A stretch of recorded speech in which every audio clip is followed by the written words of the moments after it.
George Digweed has won the World FITASC Sporting Championship 10 times. That is just the start of his sporting resume. You will never die wondering what's on George's mind. He is unique, he's one of a kind, he's a once-in-a-lifetime competitor. The first time I met George was at his first World Cup back in 1993. I quickly learnt that when George speaks, people listen. Let's find out what he's got to say. George, thanks very much for the time tonight. I know there's a big time difference between the two of us. I know it's late in the night. We do appreciate the opportunity to get a chance to speak to you. Oh, my pleasure, mate. Look, you know, I don't see as much of you because you're over the other side of the world as I'd like to. I've got a huge amount of respect for the pair of you. And we go back a long, long way. So it would be nice to be able to catch up a bit more often, to be honest. Well, let's start at that point. The first time I met George Digweed, I had a phone call, sadly now, from the late Kevin Gill. Kevin Gill said, I'll see you at the World Cup in Milan in a couple of months' time, but we're bringing out this guy that's going to shoot double trap, and we think he might be all right. And he said, this guy... He won the World FITASC Sporting last year, and he's nearly 30, but he's going to try and shoot some double trap. And I sort of laughed at Kevin. I thought, yeah, I've heard all this before. Sporting shooters are going to take up ISSF. Anyway, I fronted up in Milan, and you were just by coincidence on the official practice day, you were on the layout right beside where the Australian team were training. And as we went back to the team quarters, I looked over and I saw this big guy there, and look, that must be the guy Kevin Gill spoke to me about. Let's watch this guy shoot a few pair. And you weren't really fast on the first target, and the second target was nearly back in Rome when you were having a shot at it. And I looked around to all the other guys and said, Kevin Gill reckons this guy will do all right. What a joke. 24 hours later, maybe had a couple of hours, we're sitting on the team bus, all of us after the World Cup, going back from the range to the hotel.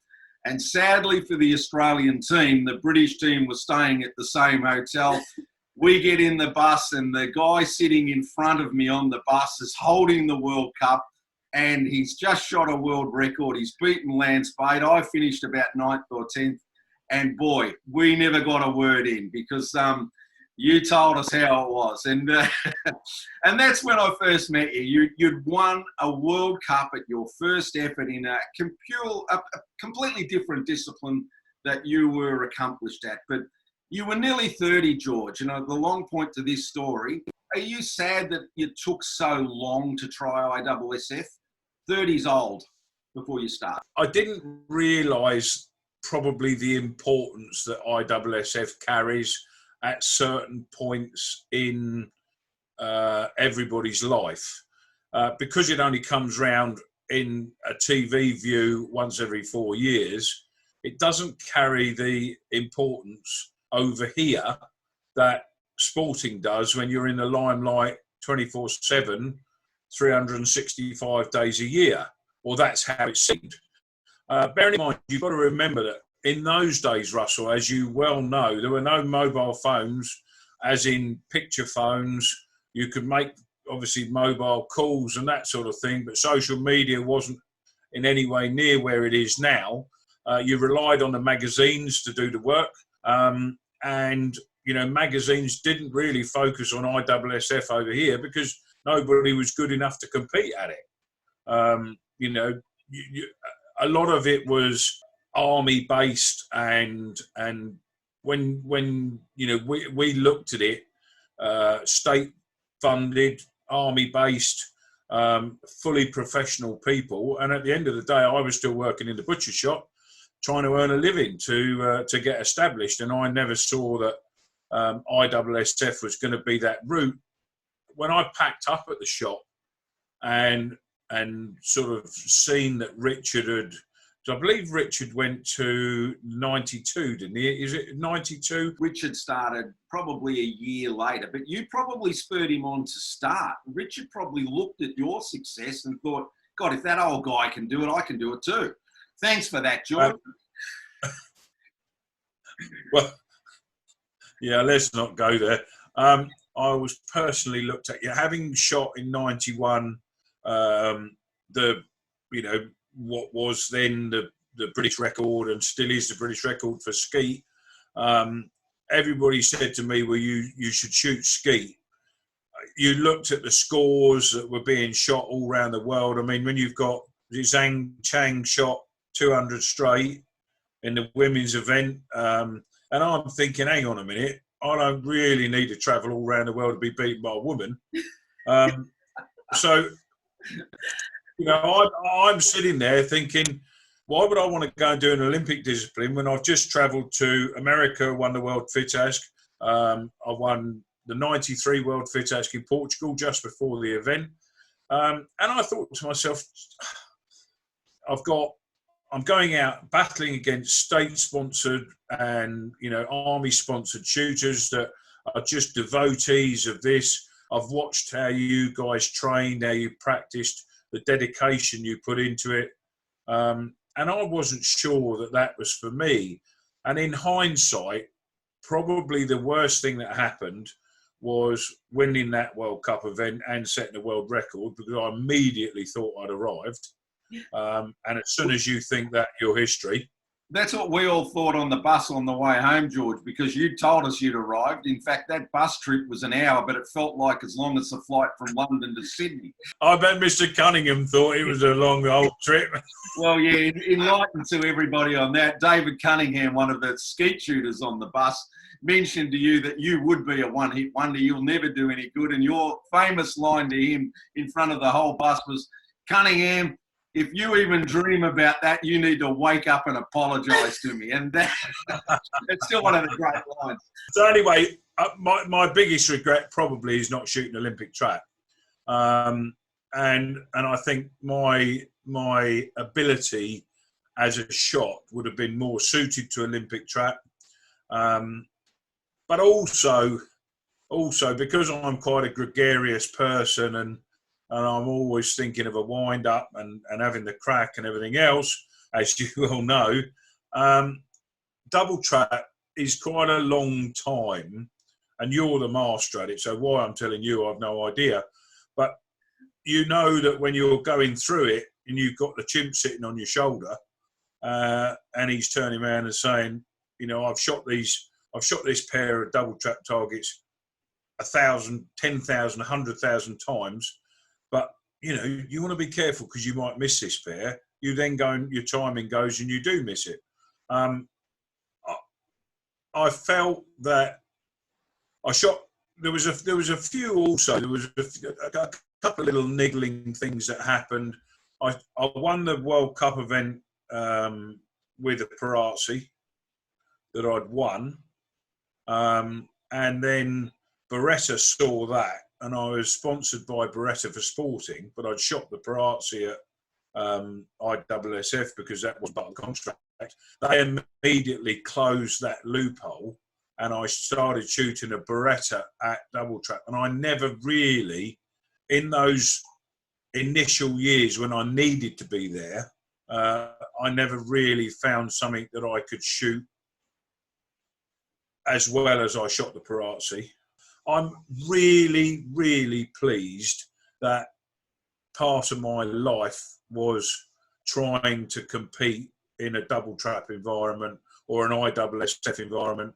I set a world record, I won a double trap, and there aren't many people that can say that they've won a World Cup of double trap. There's a few, but that's part of my cog, and I'm really pleased that I did it. I'm also actually quite pleased that I failed at it, in the fact of it's part of life's great learning curve. And a lot of water's passed under the bridge now, and I'm not, please don't in any way, shape or form look at this as a massively big-headed quote that I'm about to come out with, because it's not, and I'd like to think that both of you know that I'm not in any way, shape or form that sort of person. But I having won 26 World Championships, I honestly think, and I get, because you're sitting from an ISSF standpoint, from where I'm sitting, are people's perception of me as a shot going to change if I won an Olympic medal in any way, shape or form? And I look at that and I think, do I need at this stage in my life to be driving myself to win an Olympic medal, or can I actually enjoy what I've driven myself to do over a period of 35 years and enjoy it? Have you still got the same drive, George? I mean, are you planning on going to the World FITASC this year in Mississippi? Is that something that's still on your calendar every year? It would have been. It would have been. I can't see us going to that. I really worry about the state of sporting shooting per se going forward for the next year, 18 months. Because no one would be better to judge the health of the sport at the moment in Britain than you. But if I asked you a hypothetical question, let's say there's no COVID in the world today, and George Digweed was going to take himself and 9 of the best British FITASC shooters to an event in, let's say, Italy. And we're going to get a group of honest Frenchmen to set the targets, and then 10 United States FITASC shooters, the 10 best, would turn up to shoot against you guys. Over 200 targets, who would win right now, the British or the United States? Without question, the United States. You think, if I asked you that question, George, 20 years ago, you wouldn't have even thought about that. Why have the United States become so good so quickly? Because they're a team. Because they're a team and they actually want each other to win. Whereas there'd probably be only 3 come home if they were British. Everybody would be stabbing each other. So it's fact. I mean, it is fact. And they are a team, and because of the way that they practice and train and do everything over there, and America is certain areas is a lot more lifestyle, and they've got a huge amount more country. They're bigger events. They have the PSCA events. They have, all of their events. See, we've dumbed down everything we've done in the UK. We've dumbed down. So when I was growing up, you used to have to wait to the end of the shoot to pick up your money. And if there was 3 or 4 of you tied, you had a shoot-off. And all that shoot-off pressure on a Sunday night, you used to go to the biggest event last. And I might do 3 or 4 or 5 events in a day, but you used to go to the biggest event last because obviously you wanted to win the bigger prize. But if you were there last, you were there for the shoot-off. And shoot-offs were a massive part of a Sunday night. And quite often you'd shoot off for the pool shoot, you'd shoot off for the skeet shoot, you'd shoot off for the main event, and you'd be in 3 or 4 shoot-offs, which you might not finish till 7 o'clock. Now, everything's add and divide. You don't have to be at any event. They've dumbed it right down so that lots of people turn up at the events, which I've got no problem with. But the British have lost the ability to be able to deal with shooting under pressure. And shooting under pressure in a shoot-off on a Sunday night, when you go out and you're then shooting off at the World Championship, you've already shot 50 shoot-offs that year. It doesn't matter. But if it's your first shoot-off for 6 months, you're going to be nervous. And it's part of the psychological training. I mean, yeah, it's an interesting conversation because you were never big on shooting in the British team either, though, were you? You actually went over as an individual more times than you shot for the British team. Why was that? The pure reason for that is that it's nothing to do with the team. If anybody turns around to me and says, "Oh, I've got my son coming up, what do you suggest for him?" And I would always turn around and say, make sure he plays for the local rugby club or the local cricket club, because a team environment, without question, is the grounding of most people, as you well know. And you've spent all your time shooting in a team because you've had to. You can't turn up at an ISSF event as an individual. For me, if I want to go, and because of the time structure of a 4-day event, so you shoot two afternoons and 2 mornings. Now, if I'm shooting in the afternoon and I'm shooting with the team, and the team want to go out at 7 o'clock for dinner, and I'm expected to go out with the team at 7 o'clock for dinner, and we're all done by 8:30, 8:45, and I've got to go back and sit in my room. By the time the following afternoon comes and I'm just pulling my hair out. So I would go off with other individuals, eat probably at 9 o'clock, have a drink, have as much to drink as I'd want, sleep right through till 11, 12 o'clock in the following day, and then get up with 2 or 3 hours to go before I shoot, meander down, and I'm ready for the shooting. It's got to be based around shooting. Not only that, most of the team environment was talking shooting. And I have always had a rule that once I've left the shooting ground, I don't talk about shooting at all. Because you can't, it's like a round of golf, isn't it? You concentrate in a round of golf, you play golf for 5 hours as a professional, then you're concentrating for roughly 72 minutes. It's funny you should bring that up, because the other guy that I classed that was even close to you with a shotgun was Michael Diamond.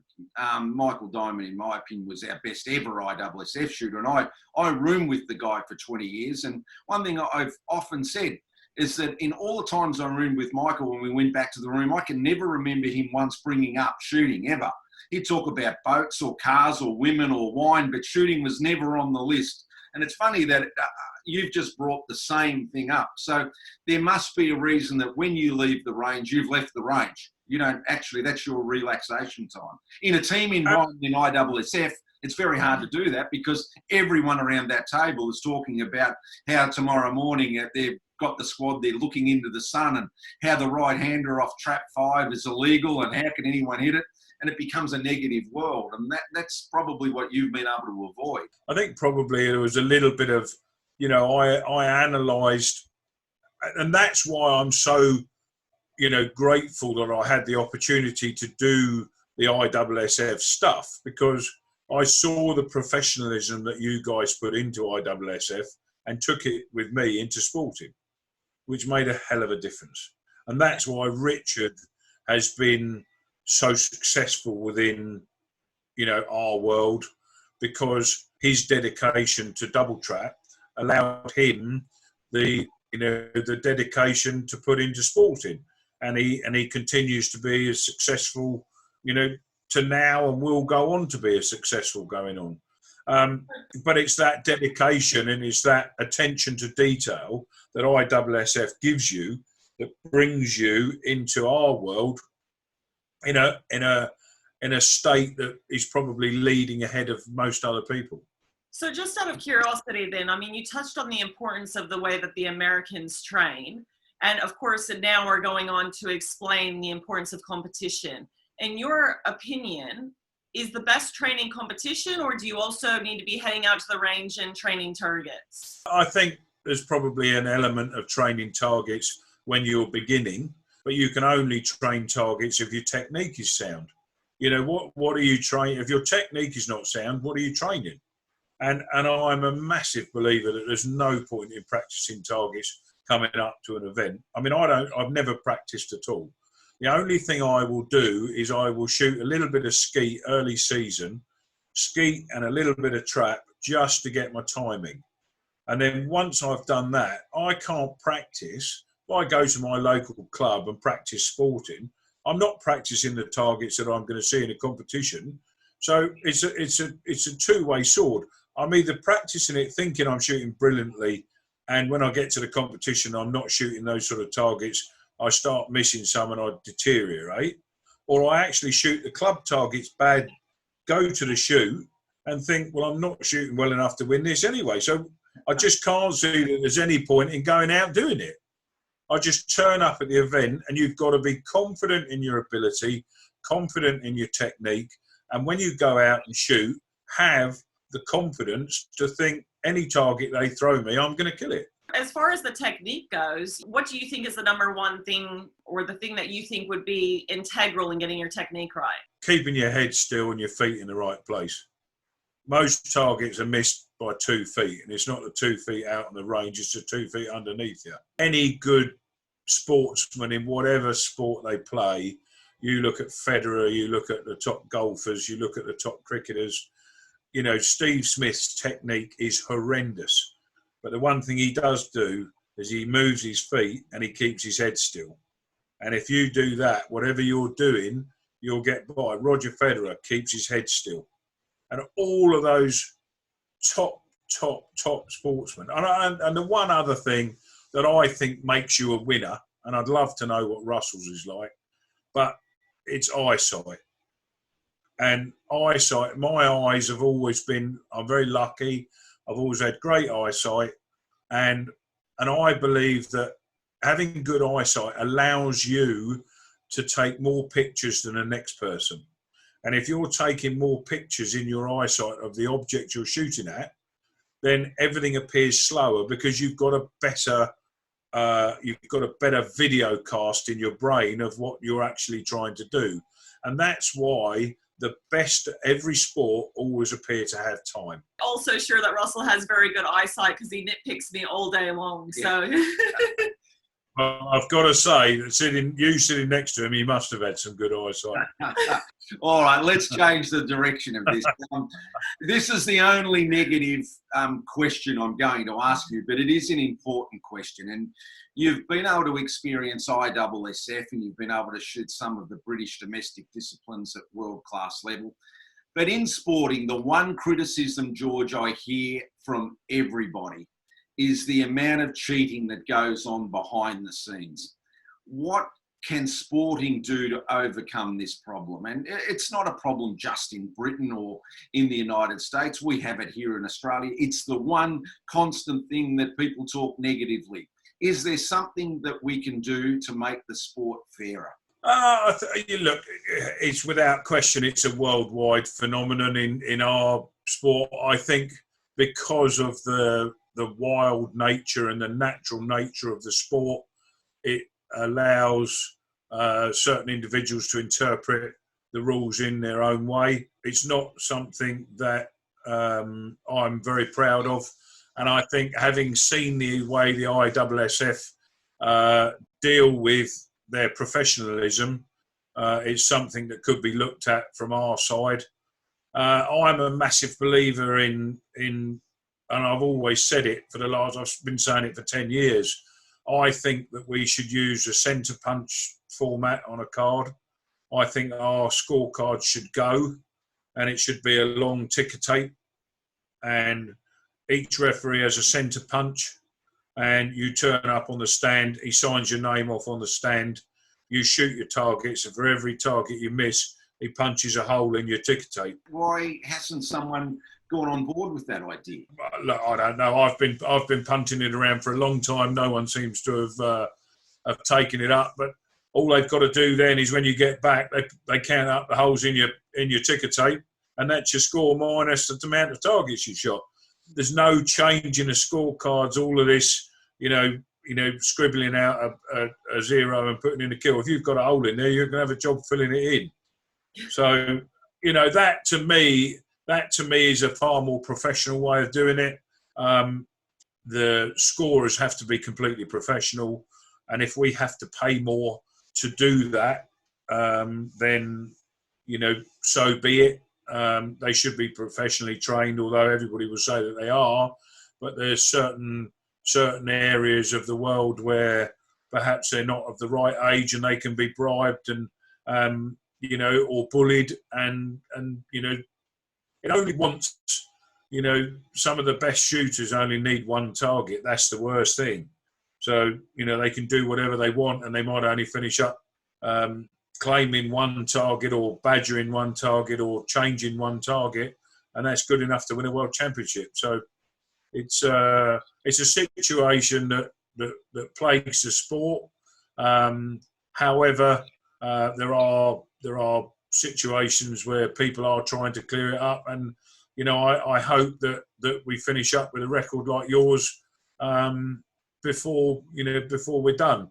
One thing I would say is that I think the authorities need to clamp down on on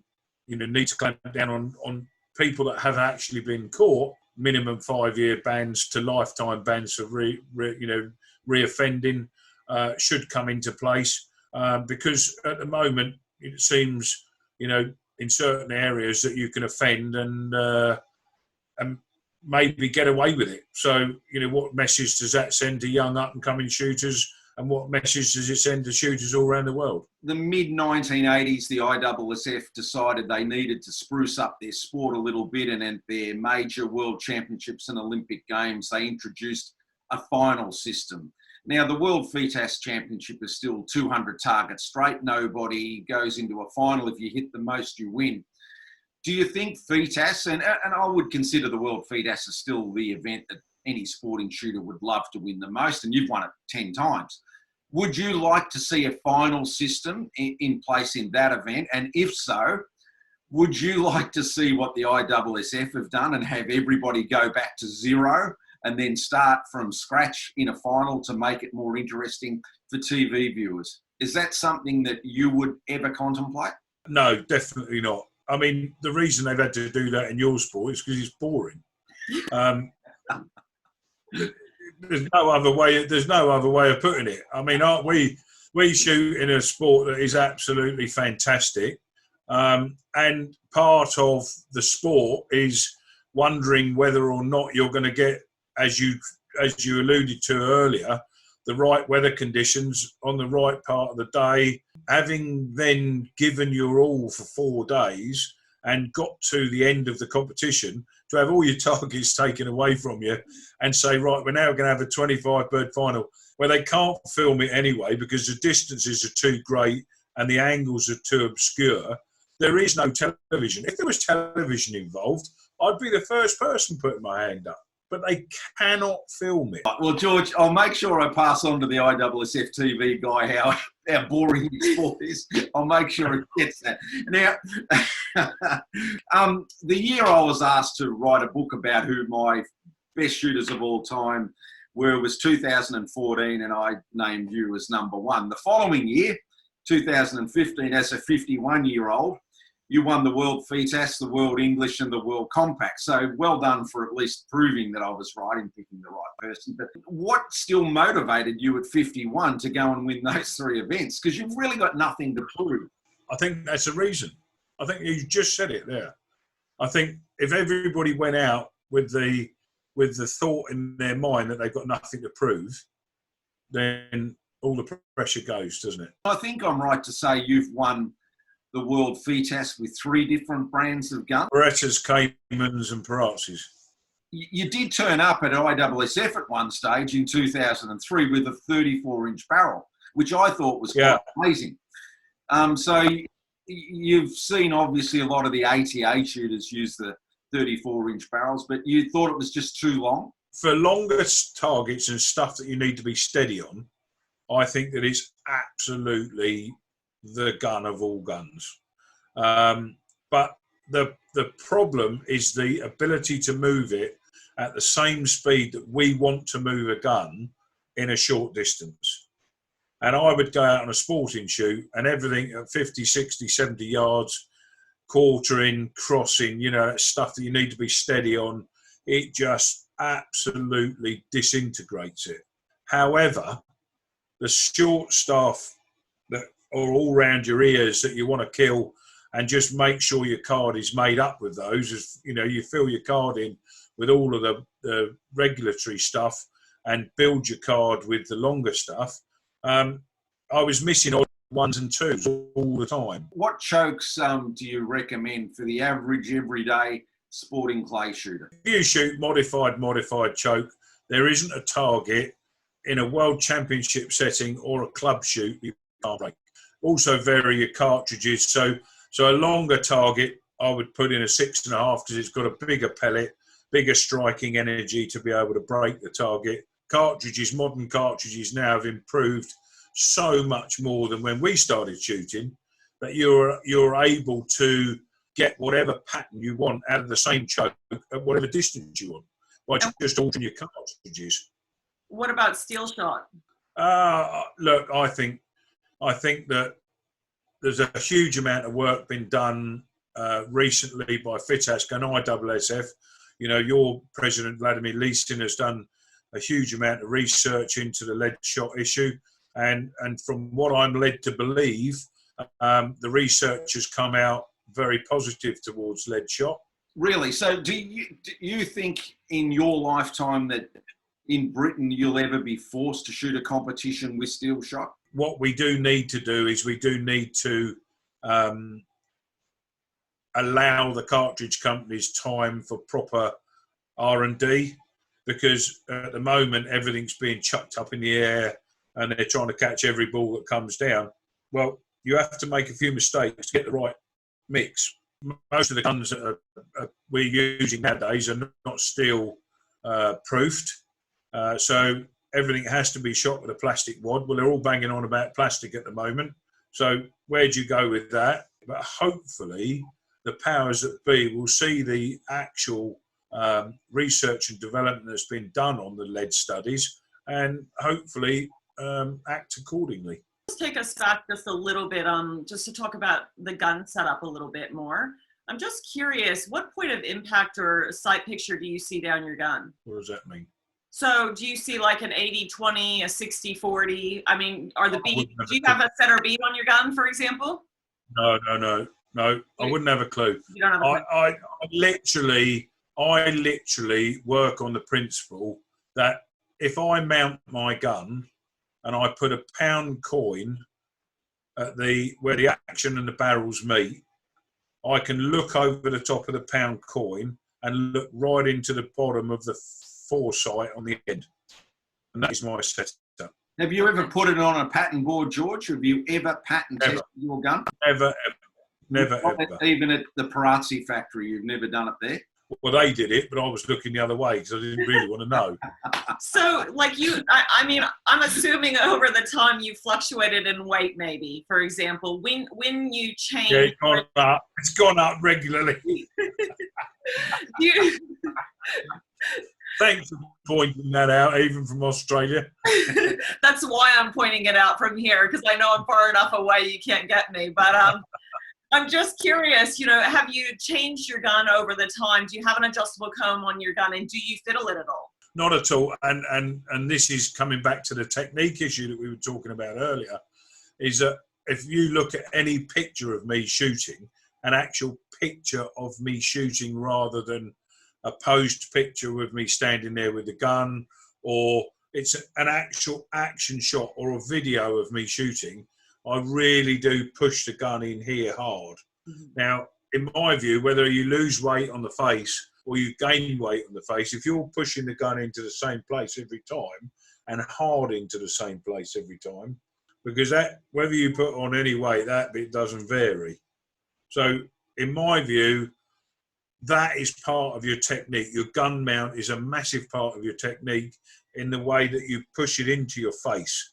Because if you don't push it in hard enough and you just sit there, and a lot of people do this because they're worried about recoil and everything else, that's all very well, and they'll shoot some unbelievable, phenomenal scores.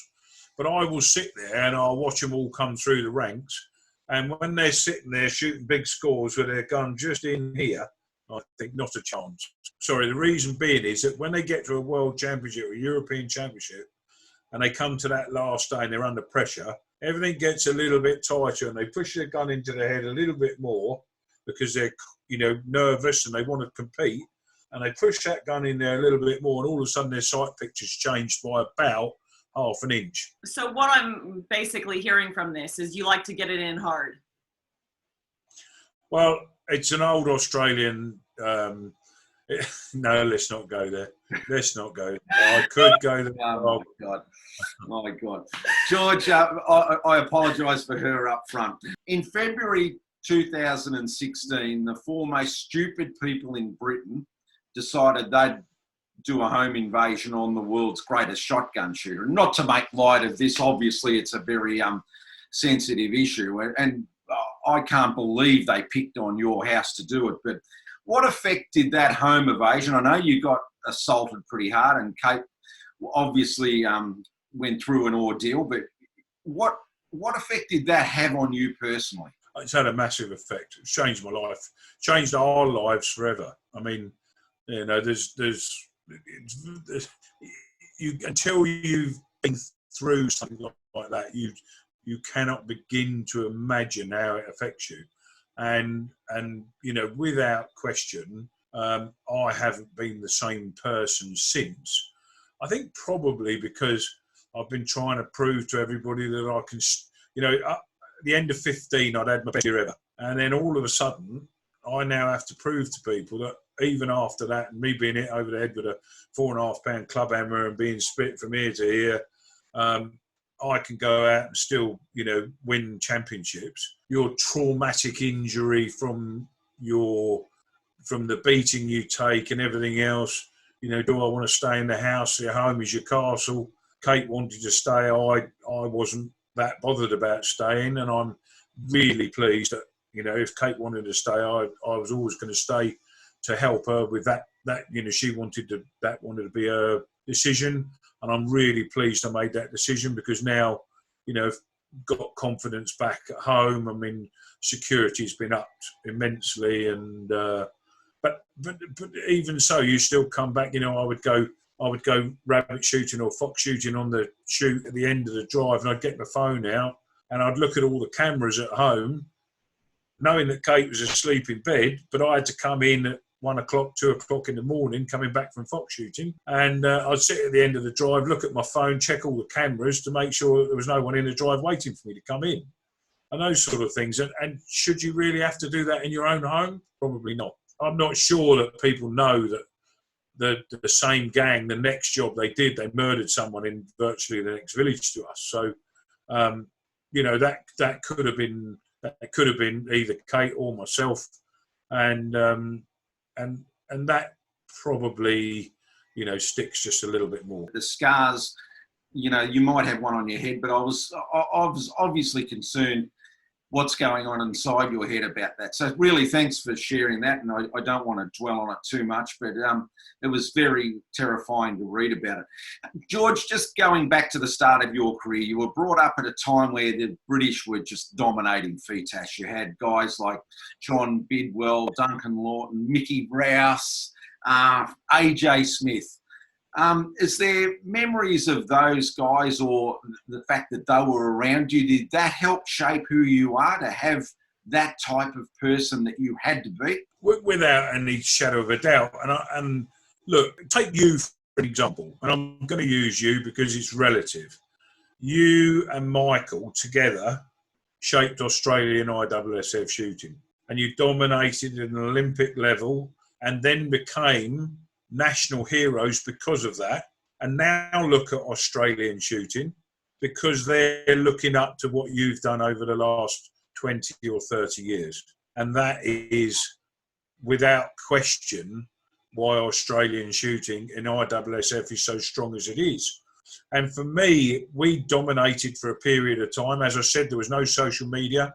So everything you read came out of a magazine, or everything you heard was told at a shoot the following week from did you know that Duncan Lawton had shot 100 straight? You didn't know that. But it all became conversation. It wasn't as though you could just read it 10 seconds after he'd done it on social media. So it became a big thing. And for me, if you cherry pick the best of the best and you put all that into a package, you're not going to be far away if your technique's sound. I've got to say, though, George, I'd read about Mickey Rouse before I'd met him. And I actually met him at a World Cup, I think, in Cyprus. And I looked at Mickey Rouse and I thought, this guy is a raging lunatic. He has no clue what he's doing. He shoots them before they get out of the trap house. And when he was on, he was on. And when he was off, he was way off. But he won a World FITASC Championship. He won a medal in a World Cup. But Mickey really didn't have any idea what he was doing. But maybe that's why he did so well. And I think a lot of Mickey was always speed. It's always been, those very quick shooters chop off. And when I say chop off, I mean, they're looking at a spot and they just chop that spot off all the time. There's never a technique. The feet position, the shoulders never matter at all. It's all about speed and chop off. And in my view, in shooting, when you come across someone that chops everything off and their timing is on, you may as well just put everything away and go home because you will never beat them. But then the following week, when their timing's not quite on, you honestly don't know that they're in the competition. Consistent people have a technique that is smooth and consistent and works day in, day out.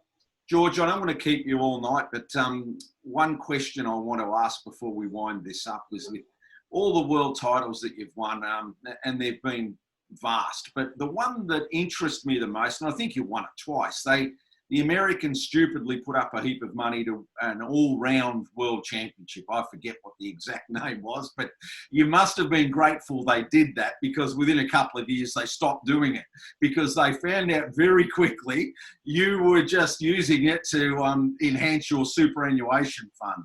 If they did it now, though, who do you think would be competitive again? And I'm not saying you're past your best, but if you went and shot in it now, who'd provide you with some good competition? Derek has got a very good all-round game. He's shooting a lot of ISSF now, so he'll carry that mental game with him. And he's also shot ISU skeet for America. He's now shooting trap for America. So the trap disciplines aren't going to worry him. The skeet disciplines aren't going to worry him. And he won the World FITASC. So, you know, for me, that's a complete all-round game. Not only that, he's a fantastic bloke. I think the world of him and his father. His father is an accomplished pigeon and Halise shot in his own right, and has won at a world level, and is a perfect gentleman. And I've got the utmost respect for them. So I wouldn't look any further than Derek. But then there's probably 20 Americans. There's, you couldn't discount Richard in any of that. There's 2 or 3 Europeans that would do well. I'm not sure how they do on the ISSF stuff, but we certainly had some fun doing that, I've got to tell you. Will they do it again, George? I think they had a go at doing it a couple of years ago. I can't remember who won it, actually. But you obviously didn't get an invite. No, I did. It was, in fact, I've got a feeling it was a year after the robbery, and I wasn't just, as I say, it did affect us, and I didn't do quite so much travelling at that time, and whether I just I can't remember why I didn't go, but look, the world all-round format I think is a brilliant format. I don't think it was quite as many targets as we shot. We shot 900, and it was, I've got to say, it was some brilliant fun. Final question, and we really appreciate your time. We've taken you long over what we thought we would. Your good wife, Kate, has told me confidentially, every time you upset her, she goes and buys a brand new brown horse. And she's got paddocks full of brown horses now that you don't know much about. But I'm more than likely, I believe, to see you in Ascot at the races, I believe, than at an ISSF range. So that might be an invitation that we can get together and do that. Definitely not at Ascot, because the last time I went to Ascot, I got asked to leave the royal enclosure. I was incorrectly dressed. Did you enjoy the race horses though? It's a passion for Kate, obviously. It's a passion for Kate. She absolutely loves it. I don't think she's got huge amounts at the moment, but no one would ever know. She absolutely loves it. She's been born and brought up with it, and it's absolutely fantastic. For me, I think it's the most crooked, bent, useless sport that I've ever seen in my life. There are so many variables as to why a horse could lose, and very, very few for why it could win. And I've been a winner. I tried to be a winner all my life, and I go racing and I think, what the hell am I doing here? It is honestly, the ground's too soft, the ground's too hard. The ground's yielding. It's not quite too soft, and it's not quite too hard. Jockey was overweight. Grass was too long. It rained last night. It hasn't rained last night. And I think, and I look at the trainer and I think, oh my God. Well, there was one stage where I got asked to leave the paddock because I said to our jockey that it's a good job they've mown the grass, otherwise we wouldn't have seen him. That didn't go down very well. And, those sort of things. Any sport that's, as we've alluded to earlier, any sport that's got an element of dubiousness in it, I'm not really up for it. So she loves it, and all the time she enjoys it. I would never stand in the way of it. I actually bought her a horse for her 50th. So, she's been a fantastic supporter of mine right throughout my career, as I know yours has to you, and we couldn't do without them, and I certainly couldn't do without Kate. George, it's really been a pleasure catching up with you. A marvellous career, and I'm sure it's not over yet, but the fact that you've been able to share some of your knowledge with our viewers means the world, not only to us, but to everyone that I'm sure is going to watch this. Oh, well, look, I've thoroughly enjoyed coming on. You've always been a great mate of mine and a good supporter of mine over the years, as I like to think I have of yours. And, it's about the only time that England and Australia have got entente cordiale. I wish the pair of you a huge amount, and we'll see you soon. Thanks, George. Thank you. All the best. Thanks for your time. No problem. See you, buddy.